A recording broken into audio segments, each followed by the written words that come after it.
good evening. Thank you very much for being here. We are pleased to gather so many people interested in the topic we proposed. So we are here for celebrate our sixth debate of the group Our Future in Catalonia. We've been organizing debates since October 2014, and we hope to organize more events throughout the year. We plan to organize a new debate before Easter, and that will be either on one of these two topics. So if you want to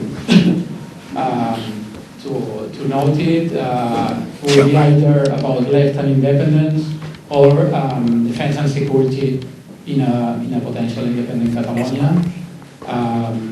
So here we have our three speakers. We are very pleased that they accepted to come here. We have to apologize for our MC.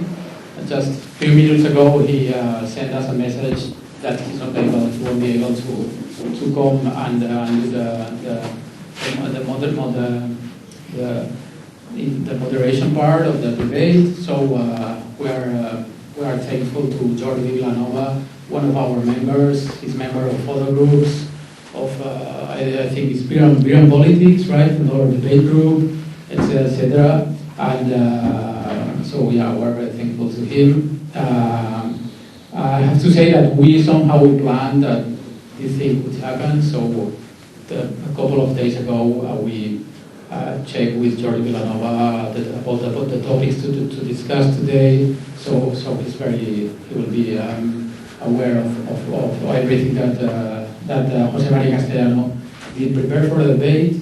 Anyway, we'll explain the way we work. The debate will last for around 90 minutes, so a bit after like 2100 we will finish, and then we'll go with the networking overviews. They told me in the Teatre Neu that they will bring a waiter just for us, so we shouldn't need to go outside of this room, but anyway, we can go. We're not close here. So anyway, 90 minutes of debate and around half time for a more formal debate, which is Jordi Vilanova and our speakers, and 45 minutes, maybe a bit less, of your questions and answers. So please don't be shy, ask anything if you want to ask him, as well in Castellano and Catalan. Principles to talk in English, but it's okay. And we want you to participate. Some of you actually send us some questions through our meetup group, and so we're pleased that they did that. Yeah, actually, I want to remind you that we have a meetup group Our Future in Catalonia. If you want to collaborate, if you want to be updated about our events, please log into the group. And we have also a hashtag Twitter account. It's Our Future Cat. So you can follow also the highlights of the debate through the Twitter account. So I think that's all. Jordi Vilanova will present the speakers, and again, we're very happy to have you here, and really pleased, and hope you will enjoy the debate. Okay, let's see. Very glad to have with us two very illustrious speakers today. One is a member of the Catalan Parliament, Ferran Pedret. He's a member of the PSC, PSOE, and his party obviously is very much in favour of federal Spain, and we'll elaborate on that as we go on. To my right, your left, Klaus-Jürgen Nagel is a professor of political science at UPF, at the University of Pompeu Fabra. He's researched into nationalism and federalism. And being German, I suppose he has some clear opinions as to what a federal state might look like, as well as his research. Okay, So I think we can kick off with the first subject, which is what is Spain really? In other words, a lot of people have often said that Spain is already a federal state. In my personal opinion, I think it's simply a decentralized state, a very decentralized state, but it's not really federal.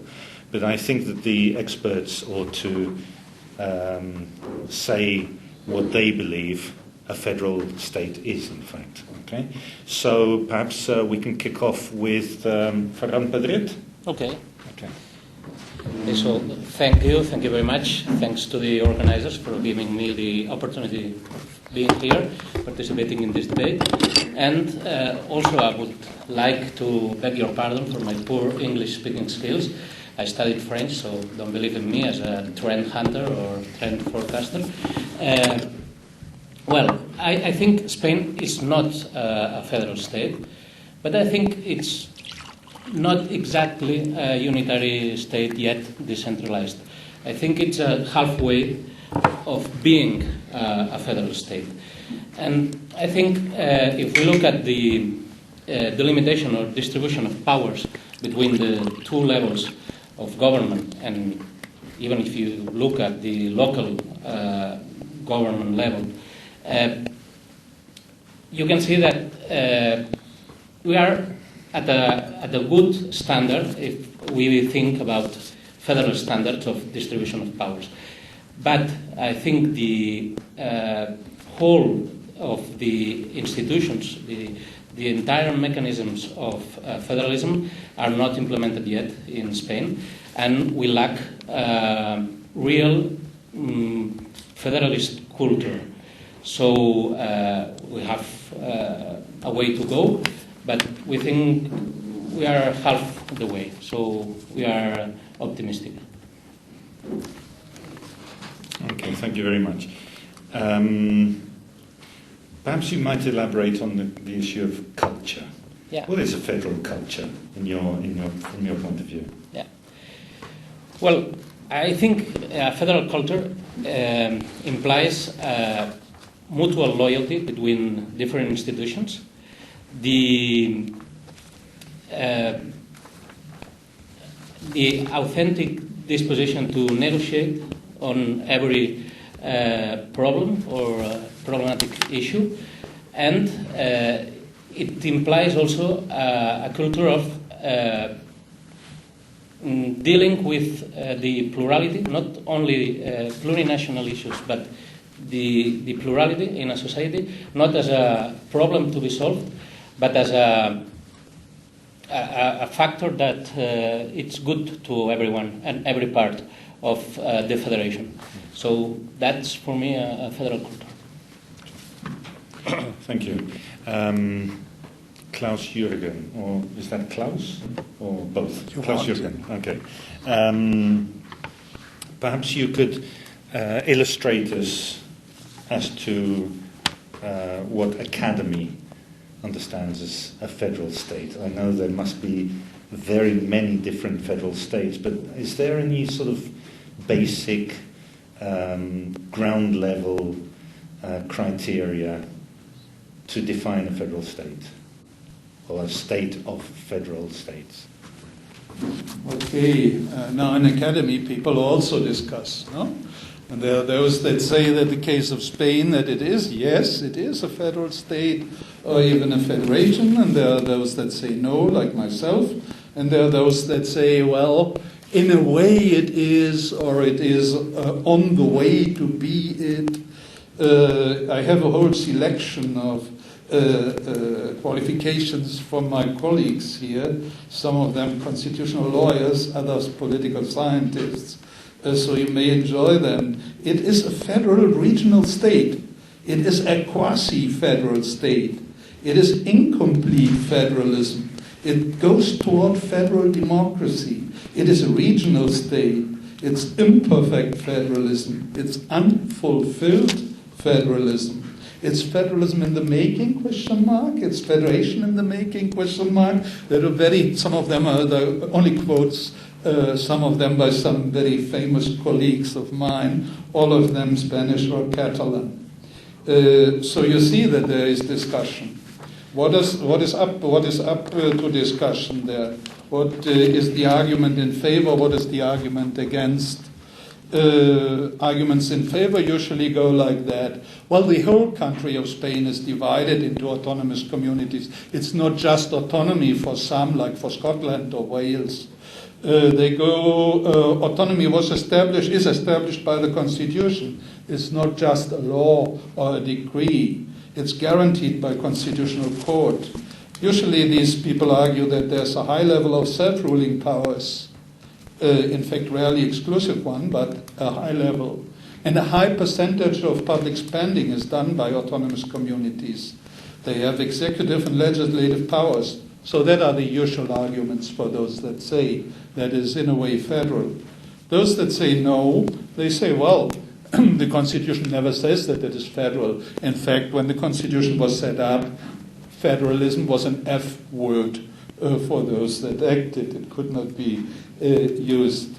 And it is termed officially a state of the autonomous communities. There's no founding pact.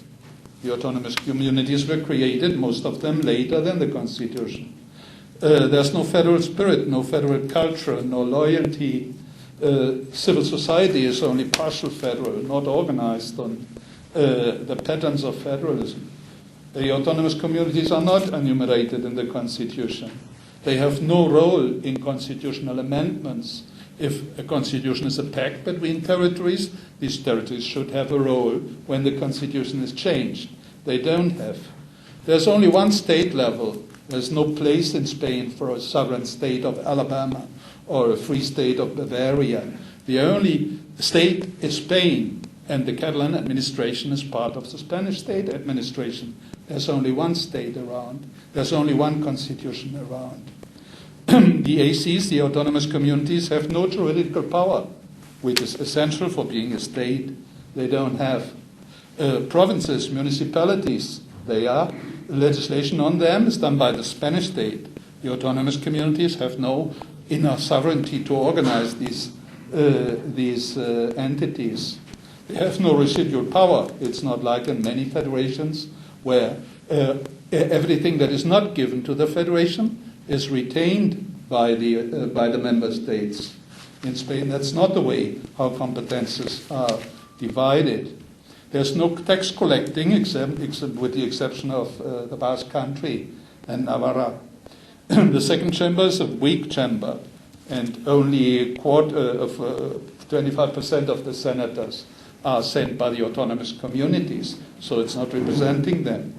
There's no influence of the autonomous communities in the configuration of the arbiter, the constitutional court. They don't have. So upon balance, that's why I think that Spain is not a federation. Okay. So on the whole, I think we agree more or less that Spain is not a federal state, at least at the moment. And there's one point that I understand has arisen on both sides, which is that there's no federal culture in Spain. So that I find it difficult to understand how this culture can develop so that it works its way through the political media and becomes at least law. How do you see this developing? In other words, would Spain require more federal culture, or can it work from the top down? In other words, legislate and then impose and develop federal culture later on. Which comes first?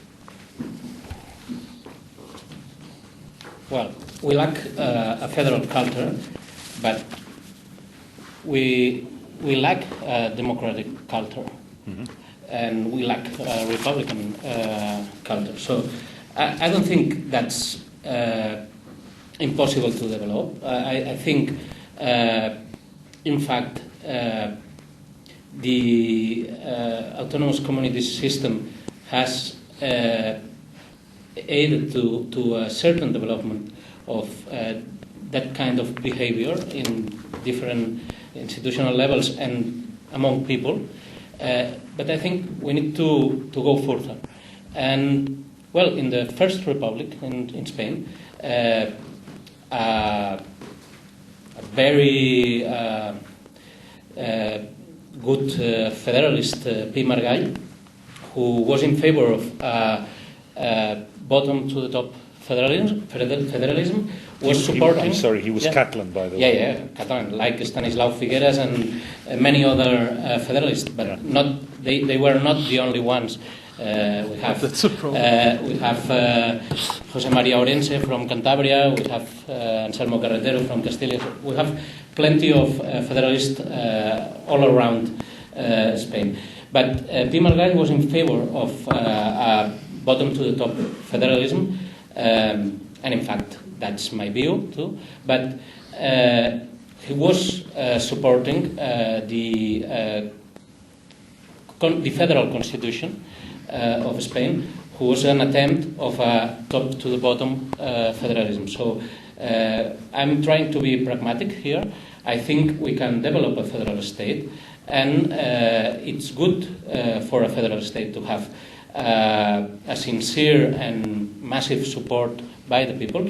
But I think most of the people who in the opinion polls are saying we are in support of the autonomous community system may be in support of a federal system with the explanations that are necessary and with time. So I think if we were able to develop a democracy after 40 years of dictatorship, we are able to develop a federation after 40 years of democracy.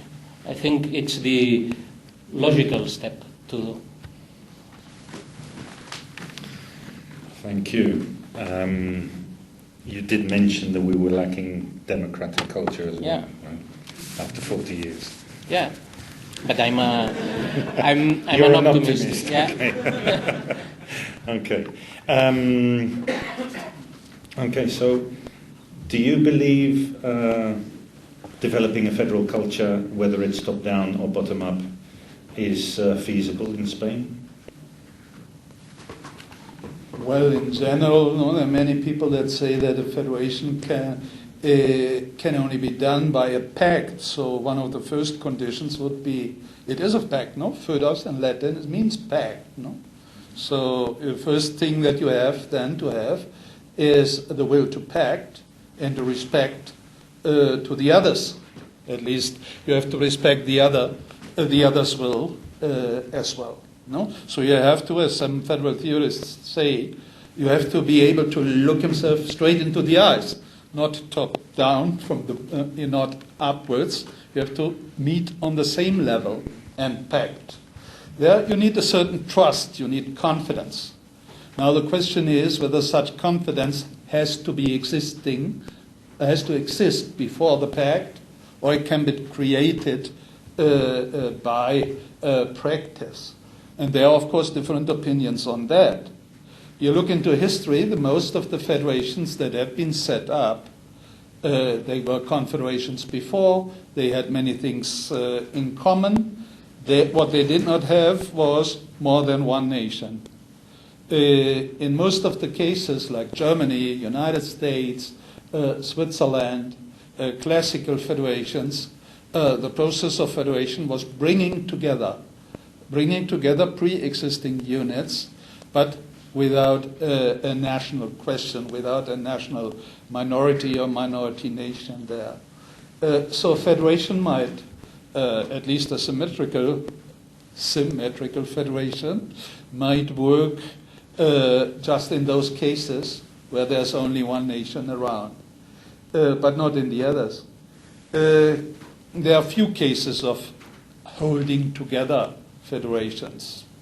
Belgium may be one, where a unitary state developed into a federation. But there the pact was with the parties. They're non-statewide parties. All parties in Belgium are non-statewide. And they pacted the reforms of the Belgian state that brought the federation.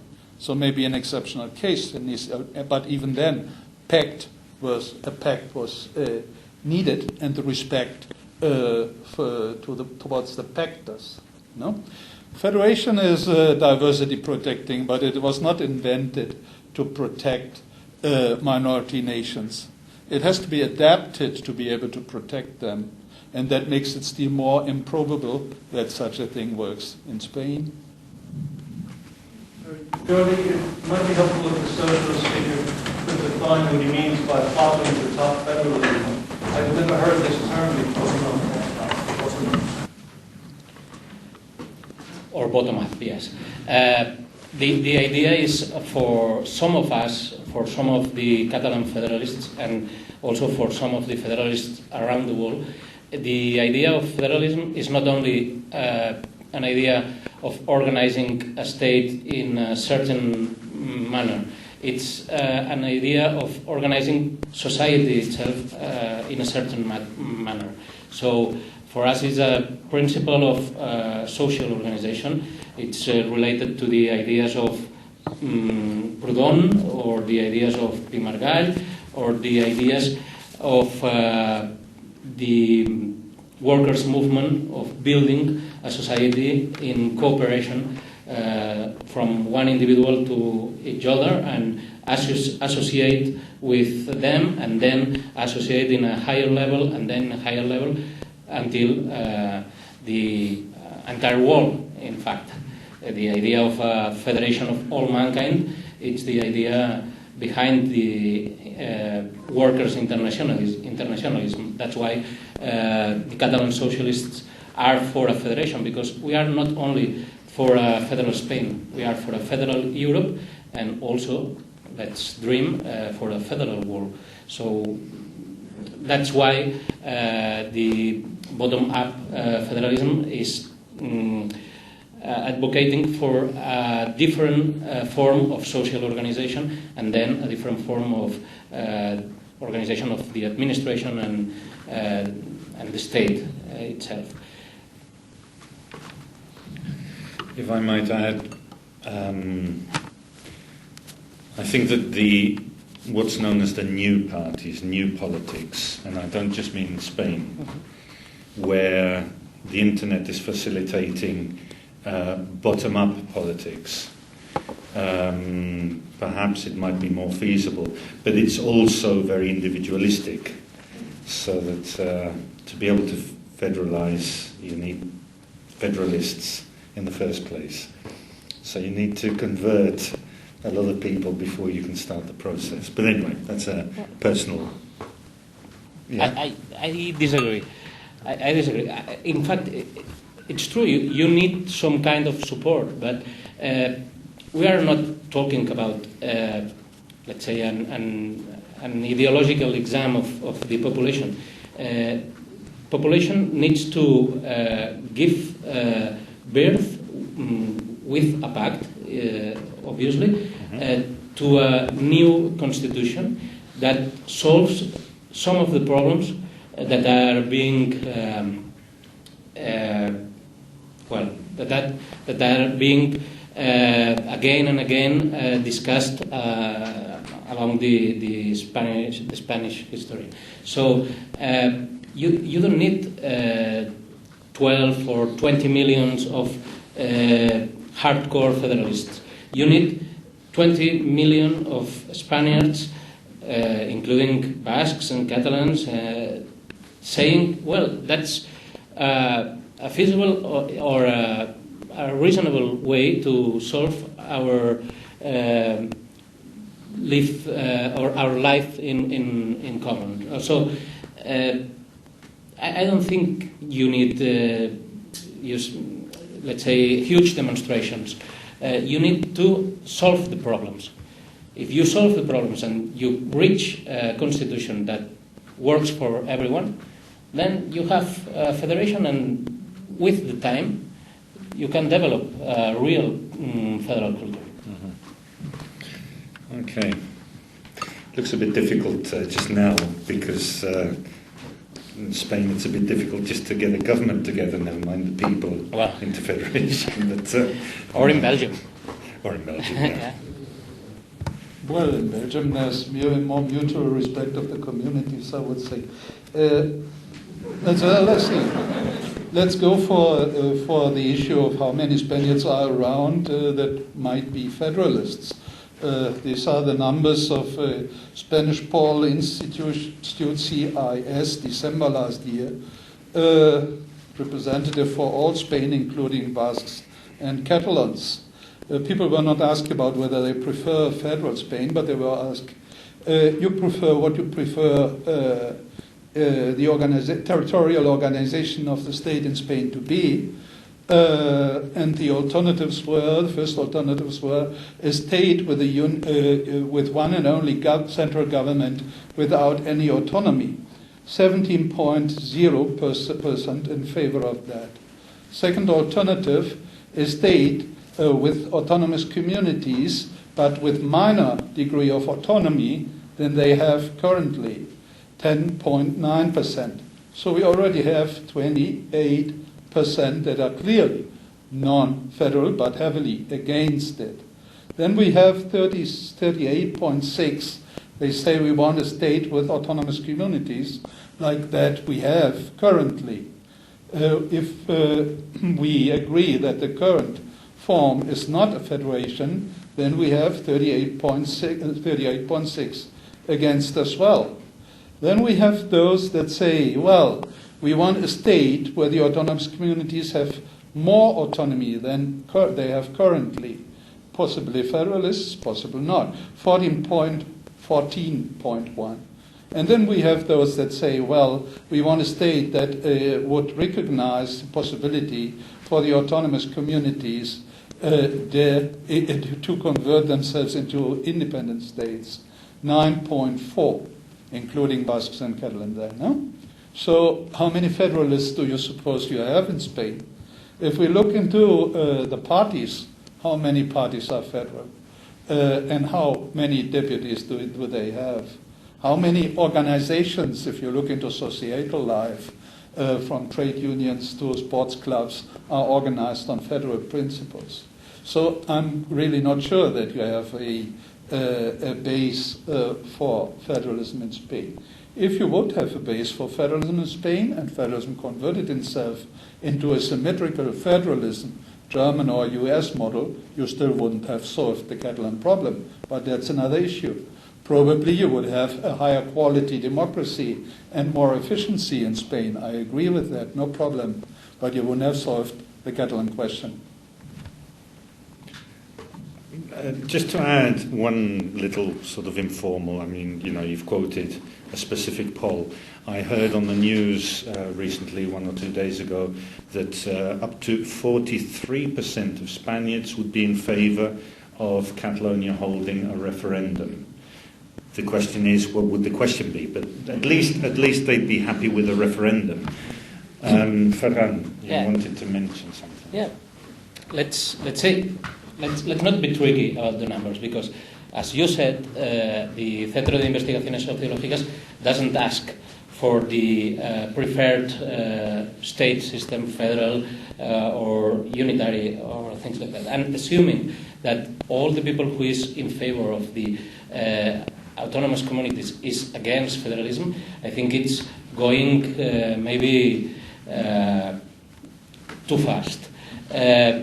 If you look at the recent study, the recent poll of the Real Instituto Elcano, you can see that they ask about the possibility of a federal constitution. And you have the Spanish people, according to this opinion poll, obviously, split in two parts, in two equal parts. 42% in favor of a federal constitution of Spain, 42% against it. So, well, it's very typical in Spain. We have the two Spains, but 42%, it's not a bad figure, because we have been talking about federalism maybe in the last 5 or 6 years or maybe since the attempt of a federalization from the periphery with the Statut d'Autonomia. And well, I think 42% it's not a bad figure, and I think if we can manage to be the, if not the first, the second country in Europe that builds a federation, a holding together federation with some characteristics that are necessary to be minority nation protecting, well, we can manage to do so. I'm not only optimistic, but I think it's really the way to go. So I think we have to try, not only for ourselves, but also because I'm very in favor of post-national states. Let's be clear. My national identity is Catalan. I don't have a dual national identity, but I don't care about that. The matter for me, the issue that's important, it's citizenship, and I think it's a very good idea in Europe to move forward to post-national states, to a federation of the peoples that live in Europe. And I think that's a trend, and I think we are in a very good position to be the first ones that are giving example of how a federation of the peoples of Europe can work. Okay, thank you. Well, that's another issue, because nationalism and post-nationalism and pre-nationalism is a whole other debate, because what exactly is nationalism? Where does nationalism arise from? And the way things have turned in Europe recently, I think that it doesn't give much ground for optimism for a sort of post-national federal Europe. I mean, things are going pretty badly from that point of view. But that's a whole other story. Well, let's see. Theoretically, time's up, because half and half would be the debate from up here, and then we'd throw the questions open to the floor. But I'd just like to ask one final question, which is, do you think that Catalonia is feasibly on the way to statehood, whether federal or independent statehood? In other words, how feasible are statehood as a federal state or statehood as an independent state? Perhaps you'd like to kick off on that question.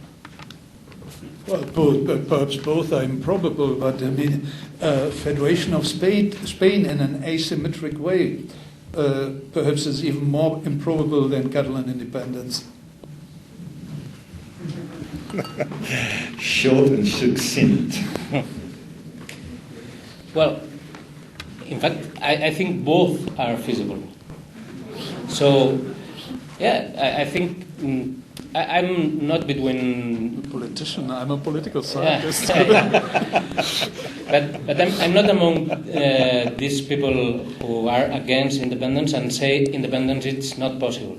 I don't think so. I'm against independence because I am a federalist, not because of the idea of independence itself. And I think we can reach statehood inside the Spanish Federation, but I'm not, let's say, I don't have a fetish on the word. So call it a federated state, call it, I don't care. Province, the idea for me is self-government, it's tax collecting, it's, in fact, if you look at every plurinational state, and I can think about European states as not being plurinational, maybe Portugal or Iceland, but the others are, in fact, plurinational. there are three things that are main or key issues: the financial issue, the distribution of power issue, and the recognition issue. I think we have, let's say, a satisfactory level of distribution of power. We can discuss about details, but we have a satisfactory level. We have not a satisfactory level in the financial issues, and we have a very big problem with recognition, in the Axel Honneth idea of recognition. So the idea is we can work on that, or it's impossible and we give up and we say, well, we can not do it. I think we can do it. So I think it's feasible. Yeah, I'm not sure whether I made my question clear enough. In other words, I'm talking about right now. I think a lot of people in the audience here and around Catalonia in general and Spain and probably in Europe as well, those who are concerned about what's going on here, would like to know, what's going on and what the feasible outcomes are. But, the Catalan government now has declared that it's going for independence. Yeah.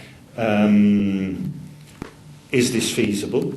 And might it be one step towards a federal state in Spain? In other words, independence, because there are I can't remember exactly who it was, but there was someone who had been in the PSC who said that to become federal, we needed to become independent and then to federate. Yeah. I think that's a funny idea, because if you want to stay together and to build a federation, you don't need to leave the house and then knock on the door. I think that would not happen, if at all.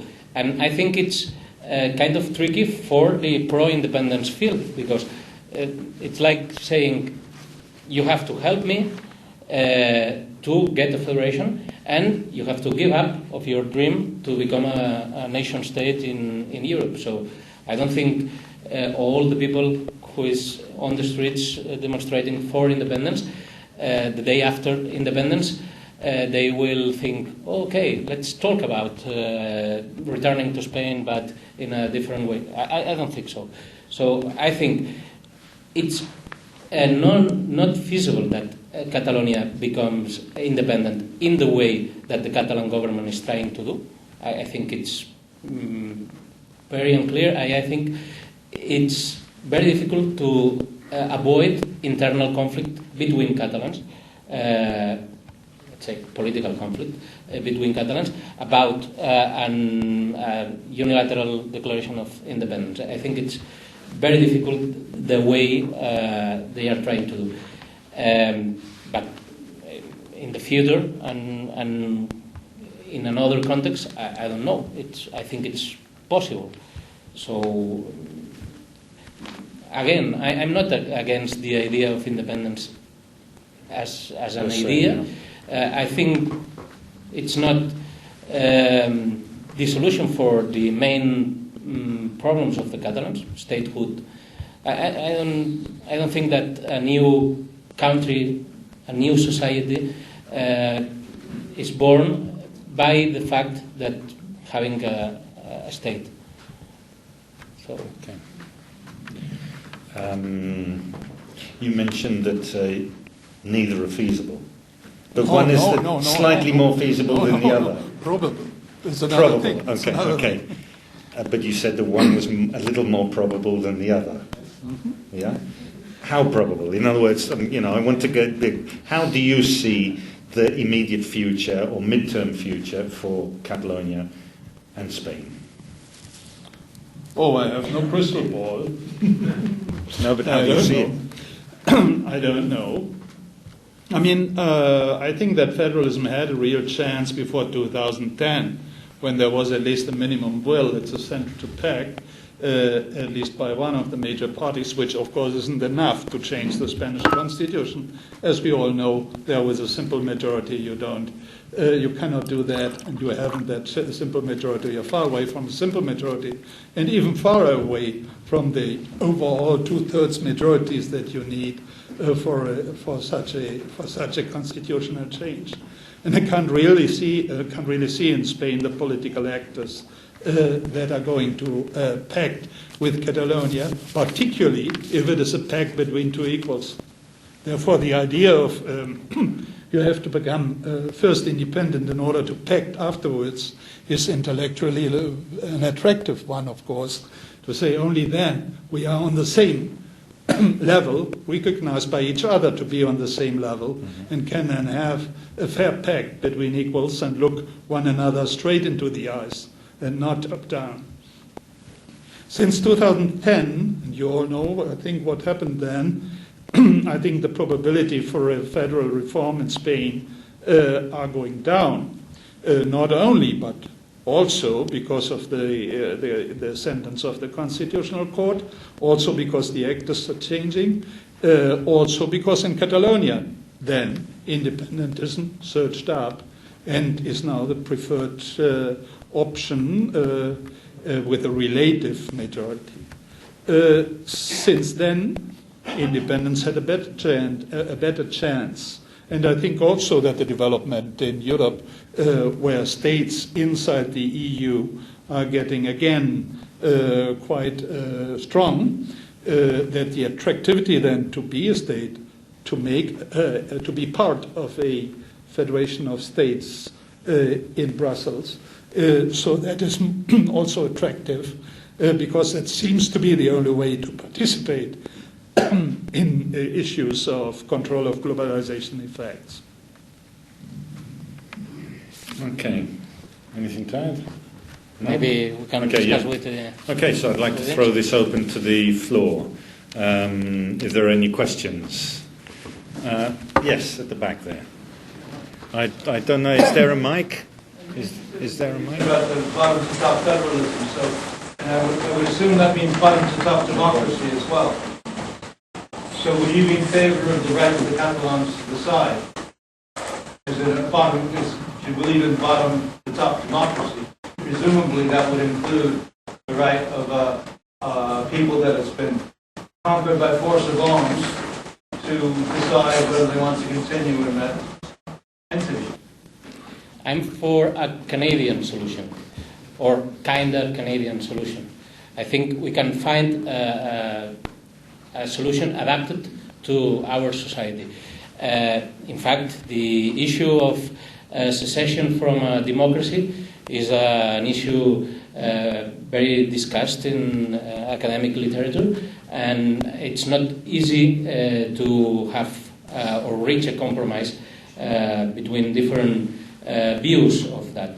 I don't think Catalans have a right to self-determination, as in the UN resolutions, and I don't think the right to decide is a positive right, and if it's claimed as a natural right, I don't think how you can separate this right to decide from the right to self-determination. I think the solution resides in a distinction between constitutive self-determination and ongoing self-determination, and the distinction between external self-determination that Catalans, I think, we do not meet the criteria, and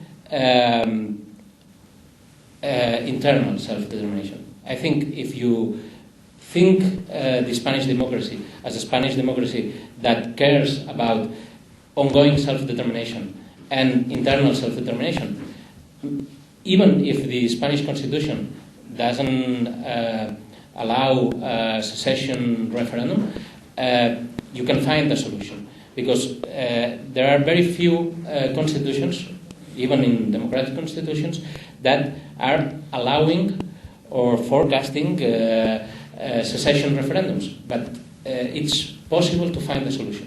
That's my idea of that. Didn't the Socialist Party in 1974, when Felipe González was still the head of the Secretary General, didn't their policy in the Congress of France declare for the autodeterminación of the Catalan people? Might I clarify? This was at Suresnes in '74, and the person who defended the proposal was in fact Rubalcaba. Yeah, but we're talking about 74, and that's before the Spanish Constitution. So they were talking, I think, about the external and constitutive aspect of self-determination, and some of us we think that Catalans self-determined with the vote of the Spanish Constitution, but that's the constitutive aspect of self-determination. And I think we, as Catalans and all the Spanish people, keep the ongoing aspect of self-determination. If you read the UN resolutions about self-determination, they are saying, well, self-determination is the right to decide your own political, economical, cultural policies, and to have a government who represents everybody without distinction of race or gender or nationality or things like that. So we have a democracy that represents all of their citizens without discrimination or distinction from an ethnic or national aspect. And we keep this right to decide about our political and economical and cultural policies. Not only participating in the election of the parliament and the government at the Spanish level, but also with the autonomy of Catalonia and the autonomy of the local governments. But I think if you develop the idea of ongoing self-determination and internal self-determination, the only conclusion has to be that even if you don't have in the Constitution a secession referendum allowed, then you have to reach some kind of compromise, like in Canada. That's why I talk about the kind of Canadian solution for Catalonia. But saying that, it's not giving up of my idea of building a federation. I would like to ask first about the possibility of federal arrangement, and after that, if that fails, then let's talk about other solutions. Any comments? Yes.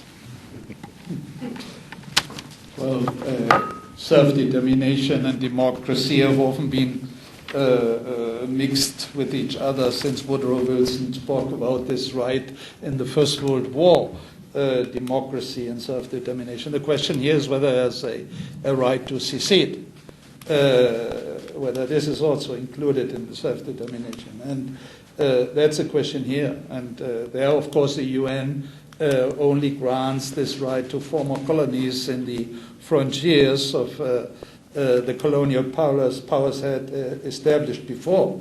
And it's also clear that there's no title to secede in the Spanish Constitution.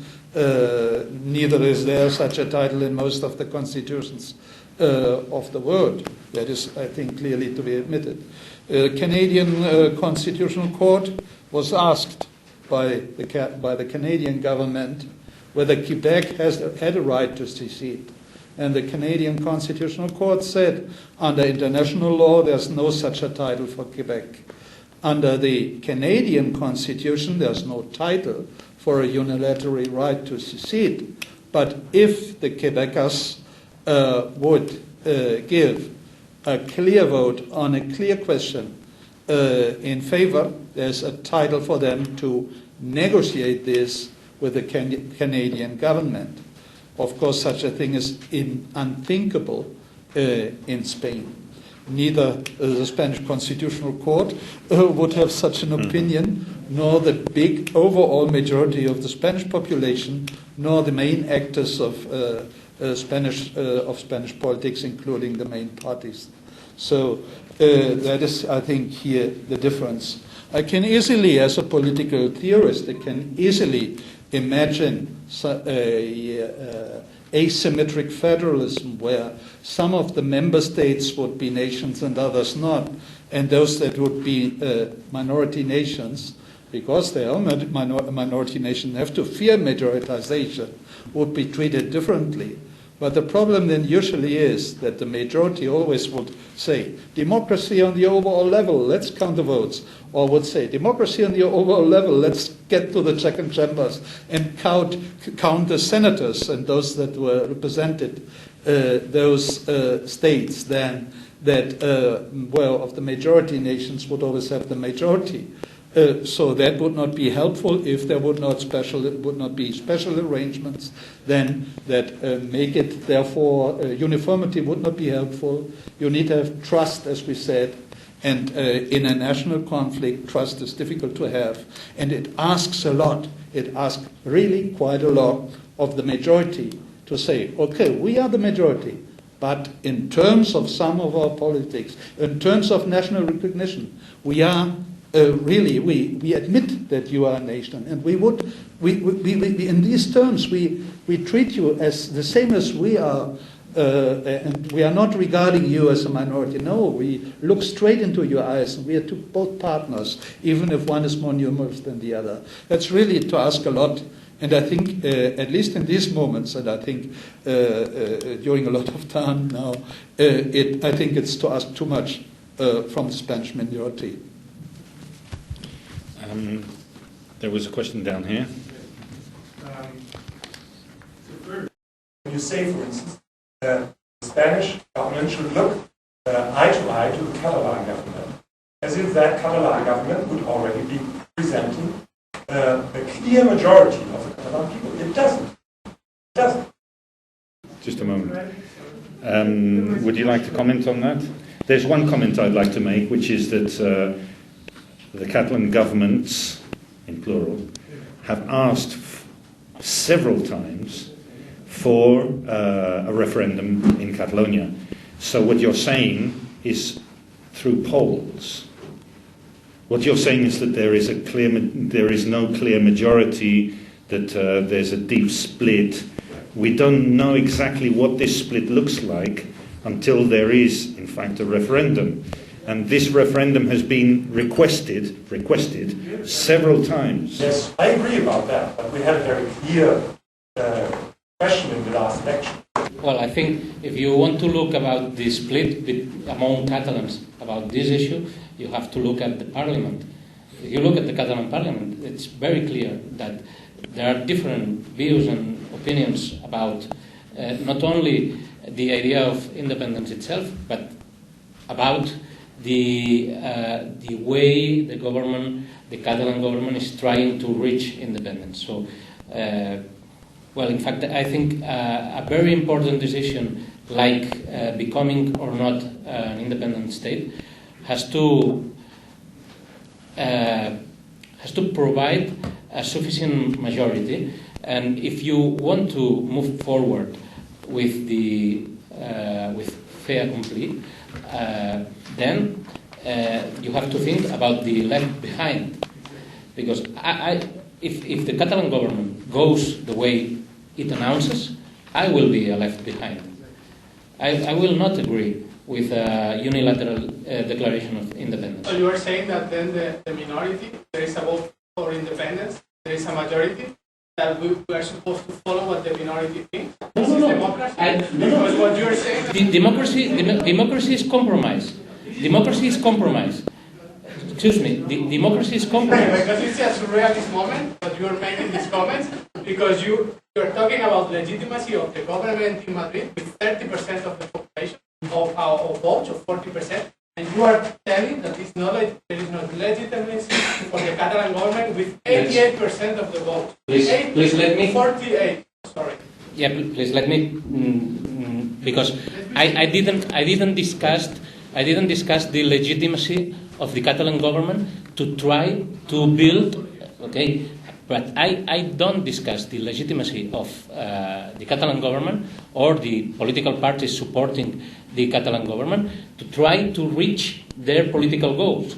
I don't share their political goals or their political views, but I'm very in favor that they try to develop their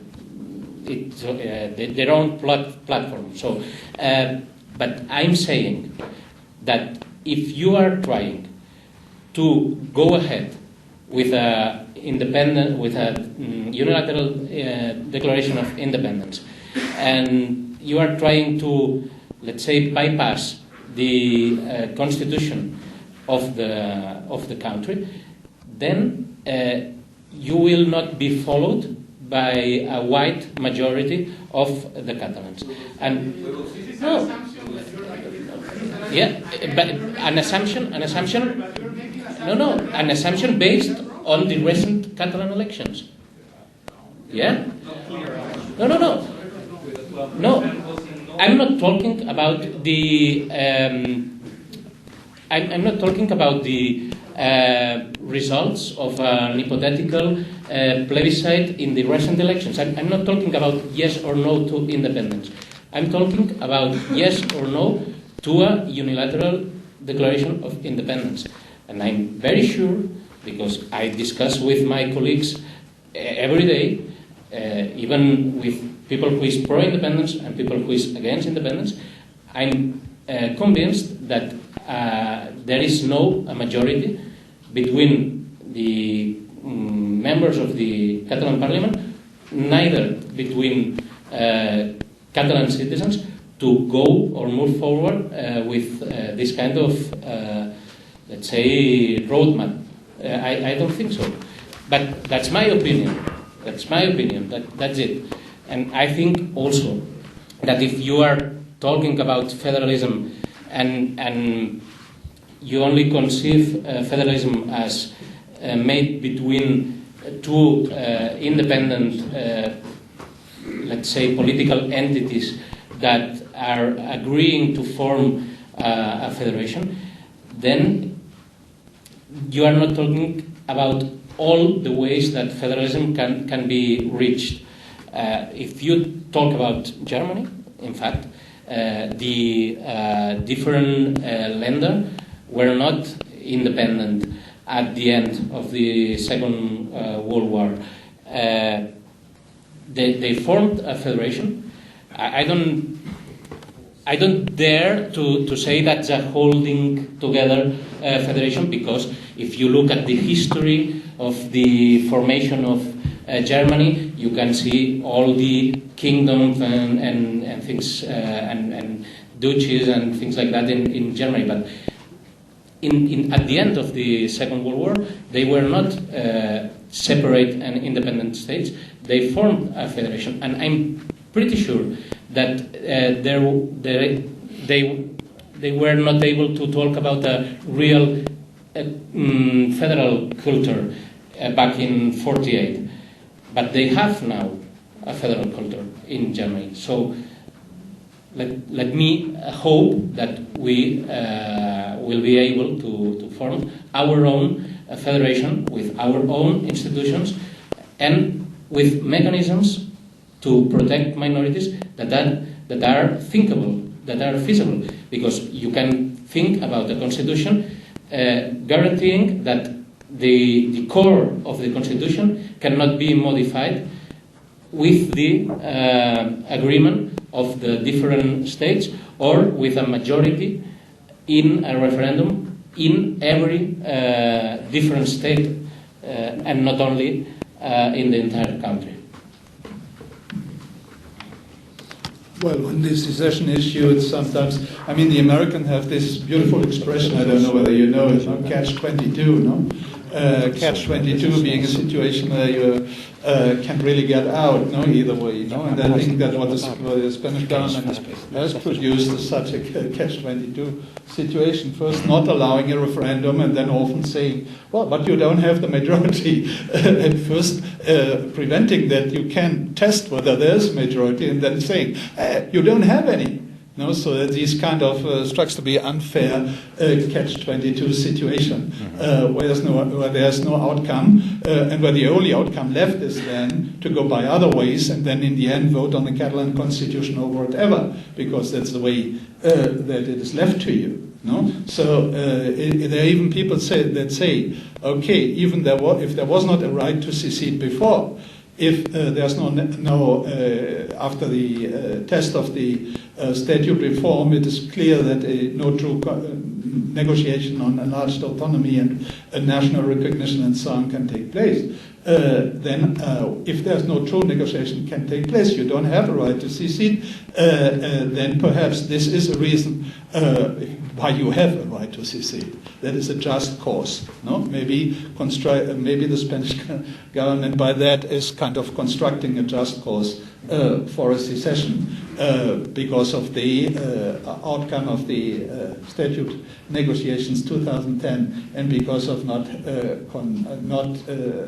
granting a referendum on the issue. If that goes on and on and on, that these may even in political theory be considered a just cause for a secession that otherwise wouldn't have been normatively or ethically correct.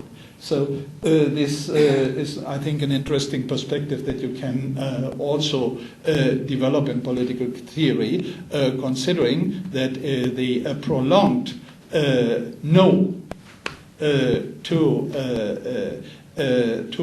referendum, while a real change in statute of autonomy and national recognition cannot take place, that this may then, in the long run, be considered that no other possibility being possible, unfair treatment, a just cause for a secession to happen.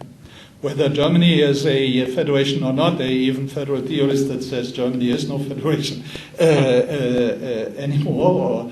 What is clear is that the Länder were, most of the Länder, not the new ones, were created before the Federal Republic of Germany.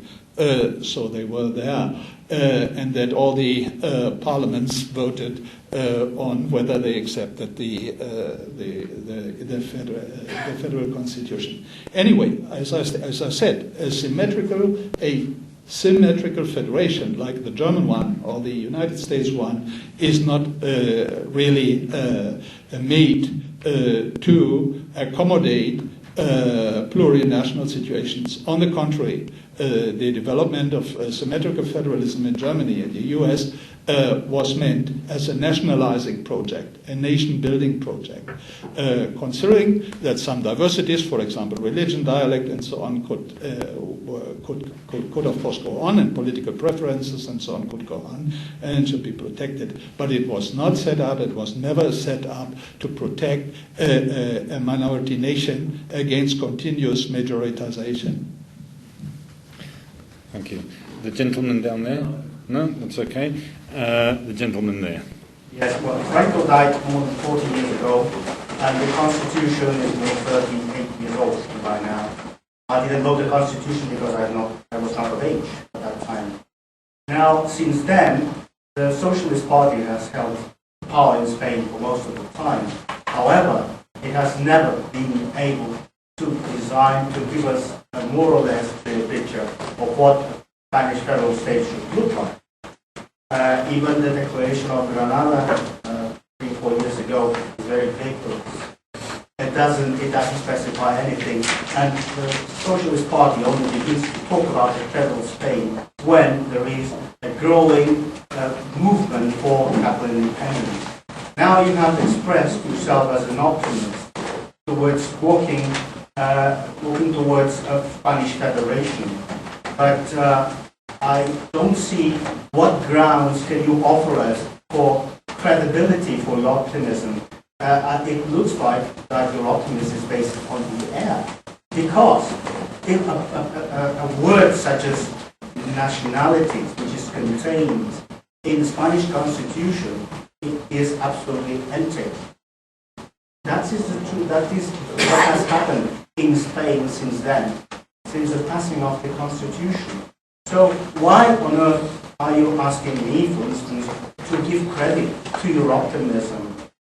What are the grounds for my believing you? Because that could have been a solution to Spain, but probably, in my opinion, that's too late now. Okay. First of all, I'm not a man of faith, so I'm not. I'm optimistical, but I have reasons. So, first of all, I don't think if you look at the Constitution and if you look at the debates of the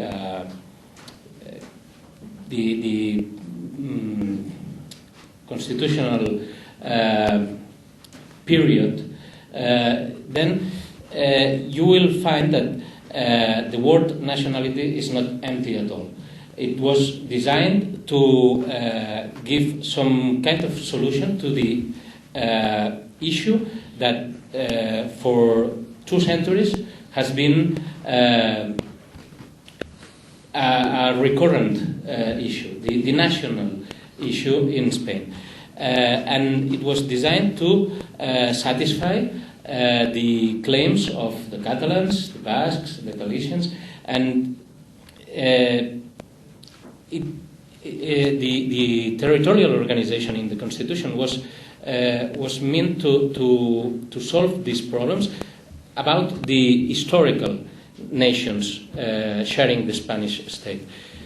After that, the development of the territorial organization has been steady and, let's say, frustrating somewhat.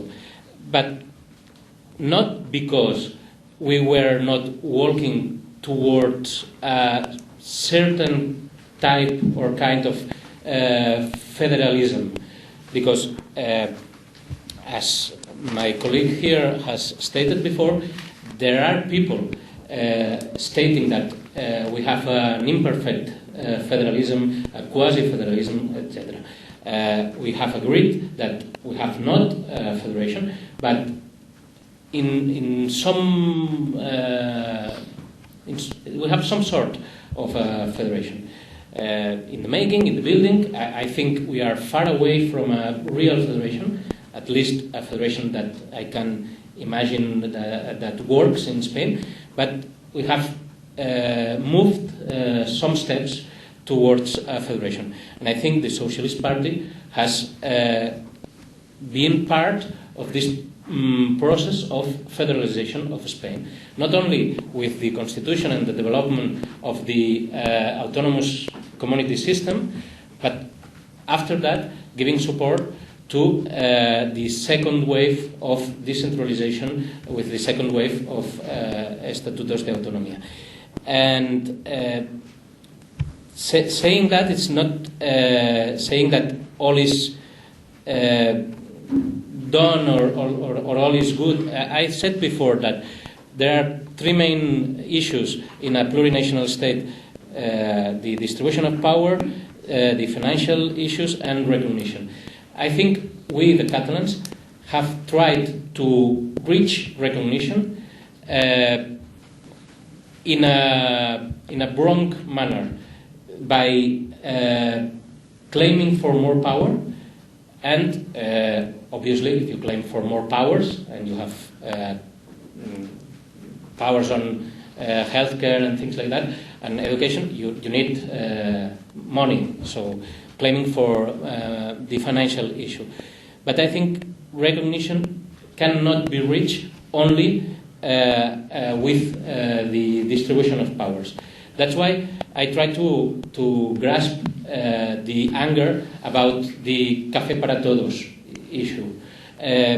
I don't care if the others have coffee, if I have the coffee I need. So, but if you look at that, the anger is because if everybody has the same coffee, then you are not recognized as different. And the recognition is not reached by the distribution of powers. I don't have any problem if Murcia wants to collect taxes, or if Murcia wants to, let's say, administrate the prison system. I don't have any problems with that. I want Catalonia to be recognized as a nation, but not only as a statement on the constitution, that will be good, obviously, but in all the mechanisms and institutions of the federal Spain, I'm thinking. So, well, when my colleague here says there are no trade unions or political parties that are talking about federalism, I must disagree. The two main trade unions in Spain, Comisiones Obreras and UGT, are for a federal Spain, and they have stated that in several of their congresses. And the third main trade union, the anarcho-syndicalist CGT, is from a federal background, or confederal background, if you want. And among the political parties, you have the Partido Socialista Obrero Español advocating for federalism. You have Izquierda Unida advocating for federalism. You have Podemos trying to develop their own theory about bottom-up federalism. You have La Junta Aragonesista. You have several, let's say, peripheral left parties, including some Castilian, like Partido Castellanista, and you have, I think, a fraction of the academical thinkers advocating for federalism. So I think it is feasible. And if you are demanding about what kind of federalism is proposing the Socialist Party, then I will say, don't look only at the Declaration of Granada. You can find on the web the different papers that different foundations linked to the party are producing. You can look at the Andalusian Socialist Party Foundation that have a paper on federalism. The Catalan Rafael Campalans Foundation has a paper on federalism and is quite concrete. But let me be clear about that. I don't think we can, as a party, give you a draft of the constitution and say that's what a federal Spain will look like. We can propose, we can discuss, but the final point, the final pact, will be a product of the discussion, of the public discussion, and the involvement of all the agents in the society. So we can give our opinion, we can propose, but we need to build a federation that works for us. I try to imagine the different institutions and mechanisms of the federalism like a box of this old toy Meccano, and you can build your own device that works for you.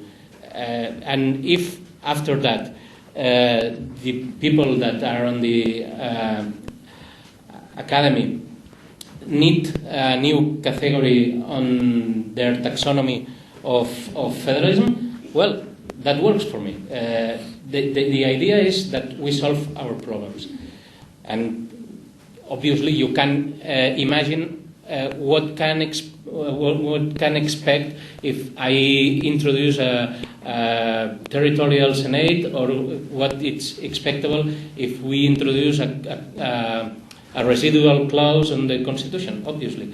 But we need our mixture of different mechanisms and institutions of the federalism to make a model that works for us. Thank you. One thing I think that we can take home after this discussion is that federalism and asymmetry are two different things. I mean, you can have federalism in a very symmetrical way, like in Germany, and you may have it in a more asymmetric way, like in Canada, and you may imagine perhaps even stronger asymmetrical form. And they even would say that before 2010, Spain could have been a candidate for that. You may have asymmetry even in non-federal countries. In Scotland you have a parliament, and you even had the right to organize a referendum on secession, and England not even has a parliament. And they really, the English majority, they was not asking for coffee for them. Maybe in the future they will, but now up to date they hold on. And they accepted these specific terms for Scotland, Northern Ireland, and to a lower degree Wales. So they are societies that really can take that, maybe not only for a time being, I don't know, I have no crystal ball, but at least for a lot of time. The Spanish society could not, the Spanish politics could not. They, even when there was, as you said, initially there were, the idea of nationalities was only meant to be for the three historical nations. And after that, many people in Aragon, Canarias, whatever, they said, me too, and wrote nacionalidad in their statutes as well. And same for the society. I remember, because I'm quite old, when your own party was formed in Catalonia and has very different origins from the Spanish Socialist Party, and when they made a pact with the Spanish PSOE, then there was a lot of discussion whether they were federating with the PSOE or whether from now on a federation in the PSOE. And they had a parliamentary group once for the Catalan Socialist Party in the Spanish Parliament, and they don't have that now. So all the Spanish history since the Constitution is a whole story of asymmetry, resymmetrization. I know that's an awful word, we invented it, resymmetrization, and that is the pressures for resymmetrization, even at the cost of decentralization, if you want. That is, the Spanish society can take decentralization, they can accept that if it is only for all. But something is only for some of them, they really cannot take that in. So this wish to uniform treatment of different nations, which may result in this inequality in the end, I think that is typical for Spain, and for me personally, that I thought until 2010 that some sort of asymmetrical agreement, be it federal or not, strong asymmetry, veto rights, right to secede, things like that, on particular issues could be possible in Spain, because I thought that there was a real chance. Now I don't think that such a chance really is existing anymore. And as I said, federalism without recognition of strong asymmetry, that would not be helpful to solve the question of minority nations. That only would be a new nation-building process for the majority. Okay, and there's just one more, because it's now just past 9, so if you'd like to make your question. You said that for your opinion is that Catalans shouldn't have the right to self-determination. I would like to know where's the list of the rights as a Catalan that I have, I don't have, and who decides which rights I have, which rights I don't. Because I was born in 1978, so I was supposed to have freedom. I was the first one in my family to study in our language, but now there's a list of the rights I have and I don't have. Who decides that? And then I would like, I know it's difficult, but I would like to stop talking about protecting minorities. Because when we are 20% GDP in Spain, I think we are not, it's not about protecting minorities. It's about respect. And this minority is not a minority, because here you can see there's people from other countries who live in Catalonia as well. They are Catalan citizens, they pay taxes. They want to be involved in what's going on here as well. So I think we should start talking about what Catalan citizens want. And it implies Europeans, Catalans, non-Europeans, it's everybody. And the picture we have about Catalonia is amazing. I think this is a really good place to live, and we have a lot of potential. And I don't think your party, I think you got lost a long time ago. And you as a young person, and if you're really like left-wing and socialist, I would like you to, I don't know, to know your opinion, because it must be hard for you competing with people who are older. Maybe they wrote the Constitution, I didn't, but are you telling me that I don't have the chance to change anything?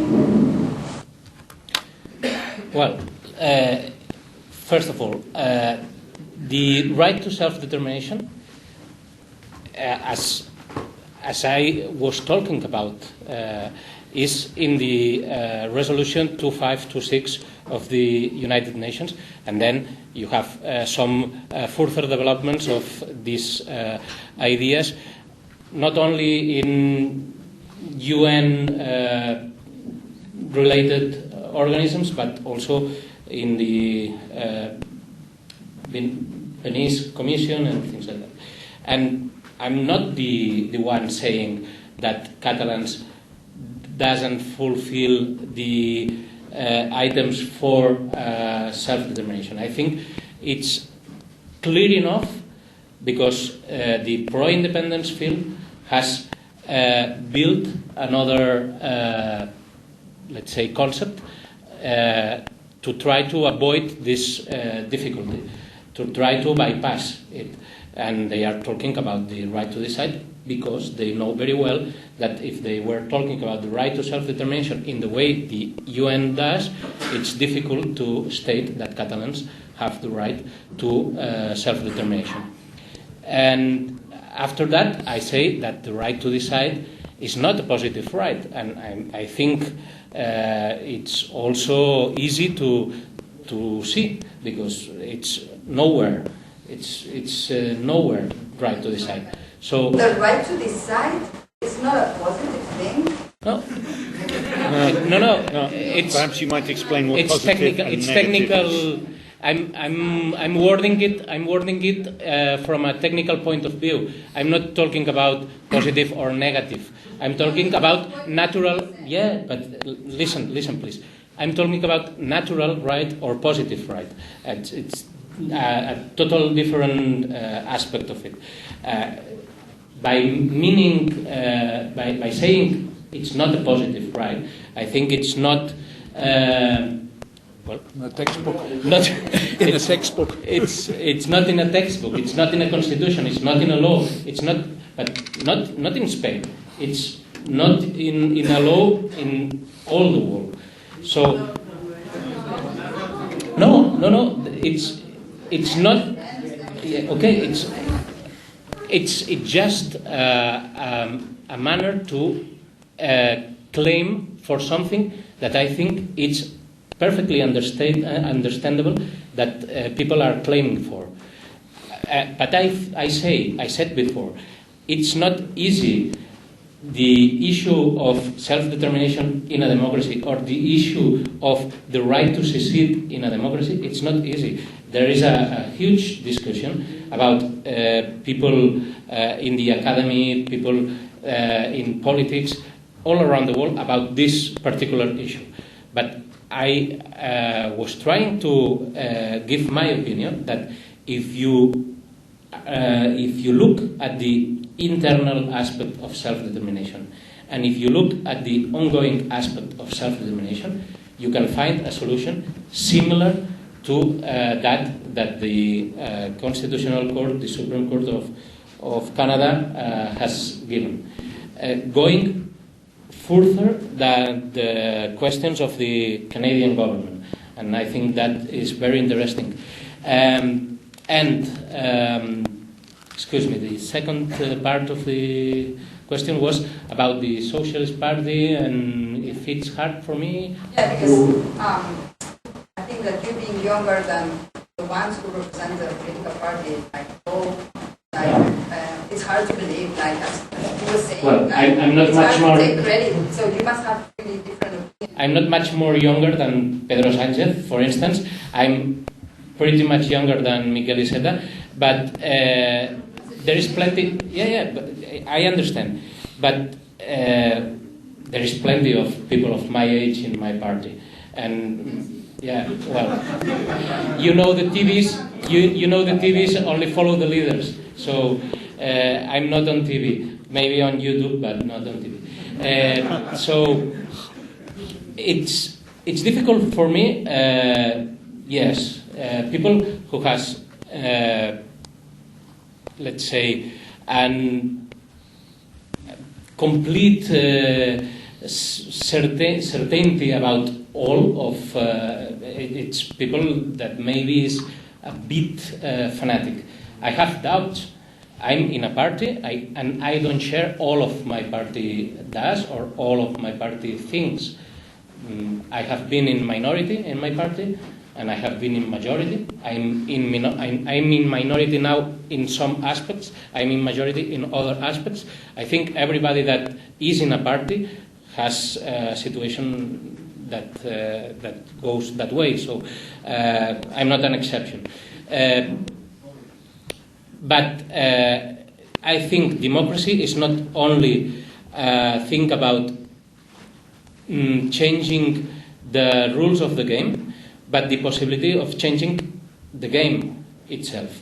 So I'm not saying that if back in '78 we said that the Constitution will include that, and then we cannot change it. I think we can change the Constitution, but what I'm saying is maybe we can try for the very first time in the Spanish history to change the Constitution by the mechanisms provided by the Constitution. Because every other time that we change the Constitution saying that Constitution doesn't work anymore, then when the tides turn, then the new Constitution is the same way. So let's try to change the Constitution, and I will like to change many things of this Constitution, but obviously I will like to change many things about the policies, because if you look at the Constitution, well, let me say that Julio Anguita, not a social democrat, was saying in the TV, this is my platform, the Spanish Constitution, because if you have a certain read to the Constitution, well, it's not bad. If you look at the Article 9.2.2, the article who states that the government has to remove every obstacle in the way of equality among citizens, that's quite good. So, well, change the Constitution. Let's change the things that are harassing us, but let's try to maintain or keep some kind of compromise between citizens. That's all I'm asking for. I'm not for independence. I think independence is a legitimate goal, but I don't want Catalonia to be split between the people who were for independence and the people who don't were for independence, because of some kind of precipitation in the way of doing things. Okay, and just one final comment then, if I may. Well, thank you. I mean, as I think I have made clear that I'm not of the opinion that this is very probable, knowing the majorities, knowing the amendment rules of the Spanish Constitution, knowing the opinion of the Spanish population, knowing what the Spanish public opinion is, knowing all these facts, cannot really see this chance to amend the Constitution, even reform it in a way that goes further than a mere symmetrical federation, and even that I do not believe, but would not solve the question that we are dealing here with in Catalonia. And really the chance for a strongly asymmetric accommodation that would have, until 2010, satisfied the majority of the Catalans no longer exists, I think, after the failure of the statute. Seeing all that, therefore I said that even the improbable solution of a secession is more probable than an asymmetric accommodation of minority nations inside a federal Spain. Okay, well, thank you very much. There's a lot to be discussed still, obviously. I mean, this could go on for hours and hours and hours. However, you have the chance to speak and discuss these issues with both if they're hanging around for a beer outside, and you can all discuss the issues amongst yourselves and with the two speakers. Thank you very much.